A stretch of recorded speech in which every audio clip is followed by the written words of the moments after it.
এয়া ওলালোঁ আজি এভাগ মন্দিৰলৈ যাওঁ বুলি। বহুদিনৰ পৰা ভাবি থকা মন্দিৰ ভাগলৈ ওলালোঁ আজি, গোটেইকেইটাৰে সুবিধা মিলাই।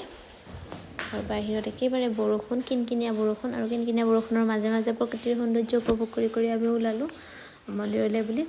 আৰু এইখিনি সময়তেই প্ৰকৃতিখন যে ইমান ধুনীয়া হৈ পৰে, কৃষ্ণচূড়াৰ ফুলেৰে, এজাৰ, ৰাধাচূড়া, সোণাৰু, এই কিমান যে কালাৰ, সঁচাকৈ ধুনীয়া হৈ পৰে দেই পৃথিৱীখন। এইকেইদিন সুন্দৰ ৰঙেৰে ভৰি পৰে। আৰু এয়া খেতিৰ কাৰণে মানুহে লাগি গৈছে, সেইবিলাকো চাই গৈ থাকিলোঁ। আৰু মাজতে 3-4 জেগামানত ৰাস্তা বেয়াও পালোঁ, যাৰ কাৰণে ঘূৰিও আহিব লগা হ'ল। তাৰ কাৰণে মন্দিৰ যাই পোৱাটো আমাৰ দেৰি হ'ল, 12টা বাজিয়ে গৈছে যেতিয়া মন্দিৰ পাইছোঁ যে। আৰু এইখিনিতে মন্দিৰ পাবলৈ অকণমান বাকী, সেইখিনিতে ৰাস্তাটো মানে কালভাৰ বনাই আছে, তাৰ কাৰণে ভাবিছিলোঁ গাড়ী তাতে থৈ আহিব লাগিব, কিন্তু আমাৰ আগত আৰু এখন গাড়ী পাৰ হৈ গ'ল। তো আমাৰো কনফিডেঞ্চ আহিল যে আমিও পাৰ হ'ব পাৰিম। তো গাড়ী পাৰ কৰিলে আৰু আমি সেইখিনি নামি দিলোঁ।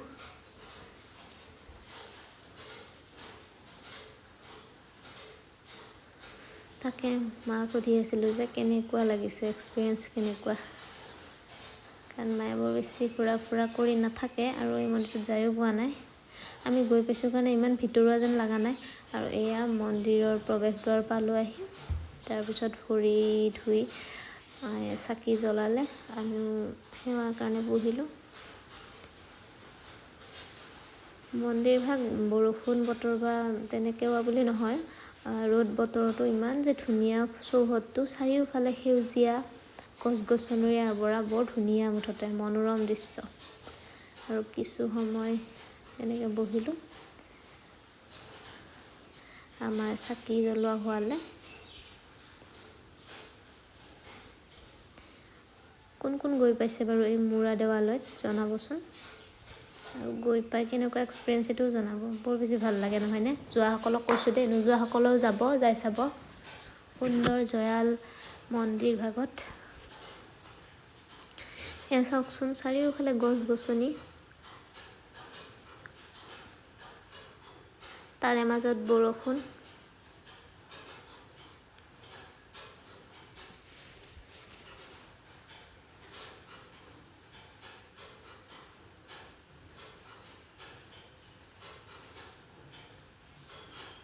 আৰু তাত এখন অন্নপ্ৰাশনো আছিল, মঙলদৈৰে মানুহ হয়। তেনেকৈ আমিও যাই তাত ভাগ ল'লোঁ অলপ সময়ৰ কাৰণে। ইয়াত মানে তেনেকুৱা কিবা পাতিব বিচাৰিলেও পাতিব পাৰে, আগৰ পৰা যোগাযোগ কৰিব লাগে। অন্নপ্ৰাশন হওক বা চূড়াকৰণ হওক তেনেকুৱা। তাৰপিছত এই পোৱালিটোৰে আছিলে অন্নপ্ৰাশন, অকণমান লৈও ল'লোঁ। আৰু এয়া চাওক, কৃষ্ণচূড়াৰ ফুলসমূহ তলত পৰি আছে। মুঠতে চাৰিওফালে গছ গছনি, আৰু এয়া প্ৰসাদ হৈ গ'ল। প্ৰসাদ খাই অলপ বহি অন্নপ্ৰাশন থকা বুলি যে কৈছিলোঁ, তেওঁলোকৰো চাহ খালোঁ, পায়স দিলে, পায়স খালোঁ। তেনেকৈ খাই আমিও যাব হ'ল, কাৰণ দেৰিও যিহেতু হৈছিলে বহুতখিনি। কেইটামান ফটো উঠিলোঁ আৰু ঘৰৰ ফালে আহিবৰ কাৰণে গাড়ীত উঠিলোঁ।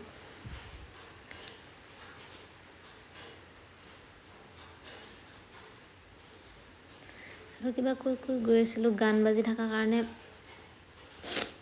এইখিনি কাটি দিলোঁ। আৰু এইখিনি চাব দেই, মই যে কৈছিলোঁ ৰাস্তা ভঙা আছিলে, তলত আছিলে বালি, শিল তেনেকুৱা আছে কাৰণে ধুনীয়াকৈ পাৰ হৈ গৈছে। বোকা থাকিলে অকণমান অসুবিধা হ'ল হয়, যি নহওক গাড়ী তলখিনি অকণমান চাফা হ'ল।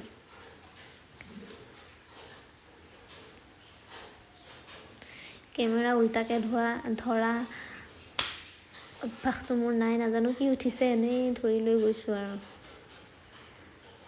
আৰু মই ভিডিঅ' কৰি উঠি এবাৰো চোৱাও নাই যে কেনেকুৱা হৈছে, ডাইৰেক্ট এডিটিঙৰ সময়তহে চাইছোঁ।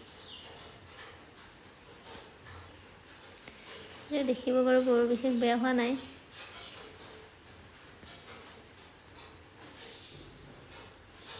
এইখিনিতো কিবা কৈয়ে আহি আছিলোঁ, অকণমান কনফিডেঞ্চ আনিছোঁ আৰু দেই।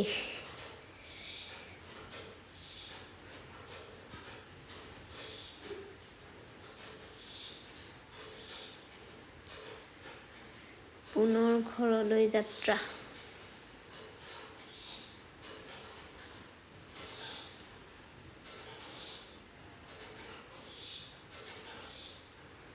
বহুতেই বেছি ভাল লাগিল মন্দিৰ ভাগলৈ গৈ। আৰু আমাৰ গাঁৱৰ ঘৰৰ ছাইডতে যিহেতু কিছুমান ঠাই চিনিও পাওঁ, এনেকৈ ভাল লাগে। আৰু মোৰ কলেজো তাতে আছিলে, হায়াৰ ছেকেণ্ডাৰী। আৰু সিফালেদি আহিলোঁ। হায়াৰ ছেকেণ্ডাৰী মই তাতে পঢ়িছিলোঁ, যিহেতু সিফালে মোৰ বহুত বন্ধু বান্ধৱীবিলাকো আছে। আৰু মন্দিৰটোৰ ওচৰতে এজনী বান্ধৱীৰ ঘৰো আছিলে, কিন্তু তাই এতিয়া বেলেগত থাকে কাৰণে যাব নহ'ল। তাই গুৱাহাটীত থাকে। আৰু ফোন কৰি সুধোতে ক'লে মই ঘৰত নাই, হ'লেও সোমাই যাবি, কিন্তু তাই নাই আৰু কিনো ডিষ্টাৰ্ব দিওঁ। তাৰপিছত এয়া সেই ৰাস্তাত মাছ বিক্ৰী কৰি আছিলে, তাকো লৈ ল'লোঁ আধা কেজিমান। তাৰপিছত মাছ বচা দাদাকেইটাক কৈছিলোঁ যে মাছ দিয়াকেইটাক যে বাছি দিয়ক, আমি ঘৰত বাচিবলৈ তেনেকৈ নোৱাৰোঁ বুলি। কিন্তু দেউতাই ক'লে হ'ব মই বাচিম ঘৰত বুলি লৈ আহিলে। কি মাছ কওকচোন এয়া? মই কিন্তু কোনটো কি নাজানো দেই, শিঙি আৰু মাগুৰ মাছ আছে বুলি গম পাওঁ তাতে, কিন্তু কোনটো কি মাছ মই নাজানো। আৰু ইয়াত চলো এইটো প'জ।